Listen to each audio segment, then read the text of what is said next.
2017 record per il Veneto, anche quest'anno prima regione in Italia con 70 milioni di presenze, delle quali 32 milioni sulle nostre spiagge, con una crescita del turismo culturale che con Venezia vede ai primi posti Vicenza e Treviso, che grazie al Palladio e all'arte registrano rispettivamente un più 13% e 11% nella Marca. Continua ad essere la prima industria del Veneto, non a caso anche quest'anno le stime ci dicono che la crescita è attorno al 5% circa rispetto al 2016 che era, ricordiamolo, l'anno dei record sia per quanto riguarda gli arrivi che per le presenze turistiche. È Chiara, operatrice turistica veneta, a spiegarci qual è l'offerta turistica proposta dai vari territori provinciali. Ci occupiamo di vendere in primis Asolo e il territorio del Prosecco, dato che il Presidente lo ama, e poi anche tutta quella che è una proposta individuale legata alla scoperta o alla riscoperta dell'esclusività del Veneto. In gergo tecnico si chiama incoming, parola inglese che significa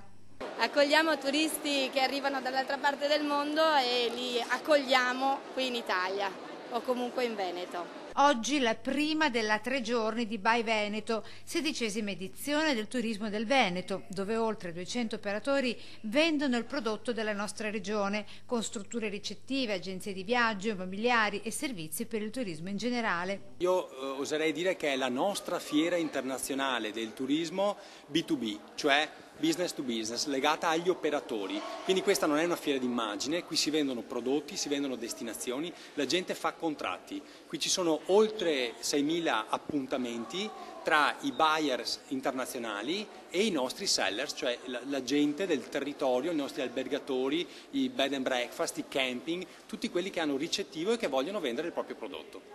Europa, America del Nord, America Latina e Asia, i mercati con il maggior numero di presenze registrate nella nostra regione, mare, arte, cicloturismo, ma soprattutto ambiente ed enogastronomia, le richieste esperienziali volute dai turisti, in particolare dai giapponesi, come conferma questo operatore.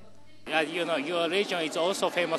vostra regione, dice, è famosa anche per il vino come il Valpolicella e il Prosecco, e da noi vogliono conoscere i posti di produzione.